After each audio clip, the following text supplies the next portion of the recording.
Pernah nggak sih kamu ngerasa, kok tiba-tiba udah malam ya? Atau kayak, kok udah tahun baru lagi, padahal rasanya baru kemarin Januari. Itu bukan perasaan kamu doang. Itu realita yang dialami semua orang. Waktu terus jalan dan dia nggak pernah nunggu kita siap. Tapi yang bahaya bukan cuma karena waktu jalan cepat. Yang bahaya adalah saat kita biarin waktu lewat tanpa arah. Dan di video ini kita bakal bahas kenapa waktu, kalau nggak kita kelola, bisa jadi musuh terbesar dalam hidup kita. Coba bayangin kalau setiap hari kamu dikasih 86.400 detik. Kayak dikasih uang, tapi ada satu syarat. Kamu harus habisin semuanya hari ini juga. Gak bisa ditabung, gak bisa dibalikin. Kita semua dapat waktu yang sama setiap hari. Tapi hasil akhirnya beda-beda banget. Ada yang jadi miliarder, ada yang bikin karya, ada yang stuck di tempat, dan ada juga yang gak sadar hidupnya cuma kayak mode autopilot. Beda hasil itu bukan karena waktu mereka lebih banyak, tapi karena mereka ngerti cara gunain waktunya. Penunda itu bukan cuma kebiasaan.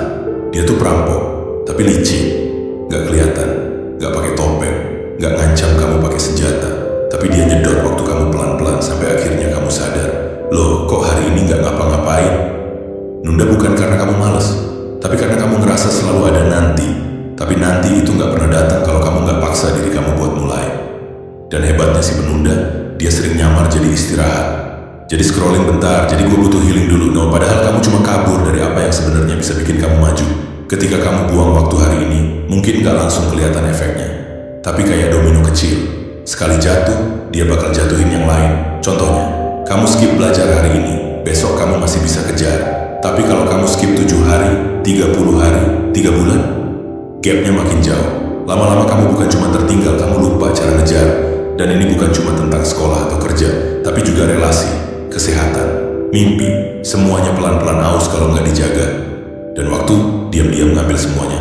Kebanyakan orang menyesal bukan karena keputusan yang salah, tapi karena keputusan yang nggak pernah diambil sama sekali. Berapa banyak orang yang bilang, andai dulu gue mulai bisnis pas masih muda, andai gue konsisten dari awal, andai gue berani coba, dan andai itu muncul ketika waktu udah pergi jauh. Nggak bisa ditarik balik, nggak bisa diulang, hanya bisa disesali. Waktu kosong itu kayak lahan kosong. Kalau nggak kamu tanamin sesuatu yang bagus, rumput liar bakal tumbuh. Sama kayak hidup. Kalau kamu nggak isi waktu kamu dengan hal positif, kebiasaan buruk bakal otomatis masuk. Scrolling terus, nunda kerja, overthinking, mikir yang enggak. Dan semakin kamu nyaman dengan kebiasaan itu, semakin sulit buat keluar. Semua berawal dari, santai dulu deh, yang keseringan. Banyak orang pikir, kalau dia sibuk berarti dia produktif. Padahal nggak selalu. Sibuk itu banyak gerak, tapi belum tentu ada arah. Produktif itu fokus, ada tujuan. Mending ngerjain 3 hal penting dalam sehari, daripada 20 hal random yang nggak bawa perubahan. Jangan sampai waktu kamu habis cuma buat reaktif. Balas chat, scroll notif, kerjain kerjaan orang lain, tapi lupa ngerjain hidup kamu sendiri. Waktu itu bukan buat diisi, tapi buat dimanfaatkan. Bedanya gini, orang yang cuma mengisi waktu bakal cari-cari aktivitas. Tapi orang yang manfaatin waktu, dia pilih kegiatan yang punya dampak. Gunakan prinsip 80/20. 80% hasil datang dari 20% tindakan. Jadi pilih baik-baik apa yang kamu kerjain. Mulai dari hal kecil, tidur cukup, batasi distraksi, atur jadwal dengan fleksibel tapi disiplin. Kita sering bilang, gue bakal bahagia nanti pas sudah sukses. Tapi siapa yang jamin nanti itu datang? Kalau kamu terus nunda ngejar apa yang penting, kamu bukan cuma nunda sukses, kamu juga nunda kebahagiaan. Hidup itu bukan tentang nunggu waktu yang pas, tapi bikin waktu sekarang jadi berarti. Hari ini mungkin kelihatan biasa, tapi semua perubahan besar berawal dari keputusan kecil. Hari ini kamu pilih belajar, besok kamu lebih pintar. Hari ini kamu pilih olahraga, besok kamu lebih sehat. Hari ini kamu pilih action, besok kamu lebih dekat ke mimpi kamu. Kamu gak harus langsung sempurna, cukup mulai. Sedikit demi sedikit, yang penting kamu jalan, jangan stuck. Waktu bisa jadi musuh, tapi juga bisa jadi sahabat terbaikmu. Tergantung kamu mau ngapain sama dia.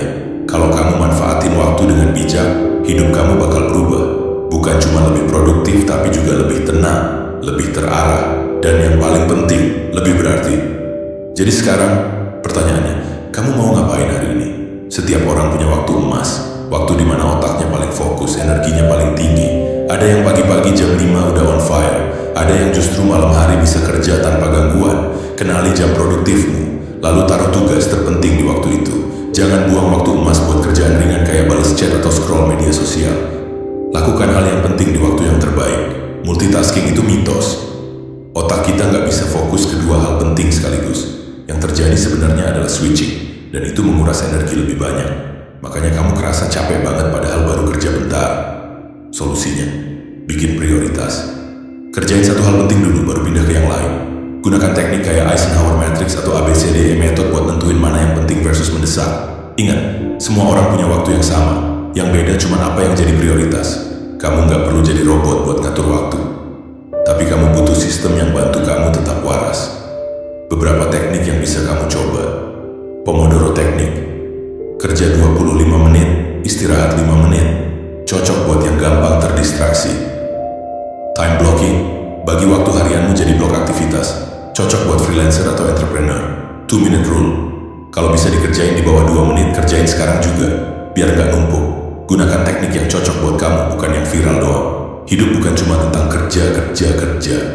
Luangkan waktu juga untuk hal-hal yang nggak produktif secara angka, tapi penting buat jiwa.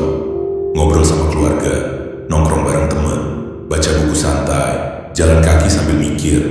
Waktu yang kamu gunakan untuk terhubung sama orang lain atau sama diri sendiri, itu nggak kalah penting dari meeting atau deadline. Karena hidup bukan cuma soal hasil, tapi juga rasa. Luangkan waktu setiap minggu atau setiap malam buat refleksi. Apa hal paling berarti yang aku lakuin hari ini? Apa yang seharusnya bisa aku tinggalkan? Dengan refleksi kamu nggak cuma jalan, tapi tahu kemana kamu jalan.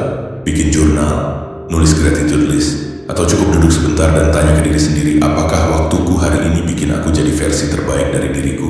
Rutinitas bikin hidup lebih tertata. Tapi jangan jadi budak rutinitas. Bangun kebiasaan yang mendukung tujuanmu. Bangun pagi, olahraga ringan, planning harian, waktu fokus tanpa distraksi, waktu tenang sebelum tidur. Tapi saat ada hal tak terduga, jangan kaku.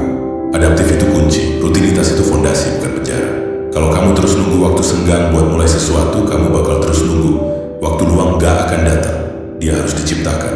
Caranya, kurangi waktu scroll yang gak perlu. Stop bilang iya ke semua permintaan. Delegasikan tugas yang bisa dikerjakan orang lain. 1 jam sehari aja cukup buat mulai belajar hal baru, bangun proyek sampingan, atau sekadar merecharge mentalmu. Ketika kamu mulai mengisi waktumu dengan hal yang bermakna, hidupmu ikut berubah. Kamu jadi lebih tenang, kamu gak panik pas bangun pagi. Kamu punya arah, punya tujuan, dan kamu sadar bahwa waktu bukan cuma angka di jam, tapi pondasi dari semua yang kamu bangun. Semua orang punya waktu 24 jam, tapi gak semua orang memanfaatkannya. Bedanya orang sukses dan yang biasa-biasa aja bukan soal bakat, tapi soal bagaimana mereka menghargai waktu. Kamu bisa terus nunggu momen yang sempurna, atau kamu bisa mulai sekarang dengan waktu yang kamu punya. Dan ingat, gak ada langkah yang terlalu kecil kalau itu membawamu ke arah yang benar. Satu keputusan sederhana hari ini bisa jadi awal dari hidup yang kamu impikan. Waktu gak pernah berhenti berjalan, tapi kamu selalu punya pilihan, mau jalan bareng dia atau terus ketinggalan. Mulai sekarang, pilih untuk jadi teman baik waktu. Karena kalau kamu bersahabat sama waktu, kamu bukan cuma akan sampai di tujuan, kamu juga akan menikmati perjalananmu ke sana.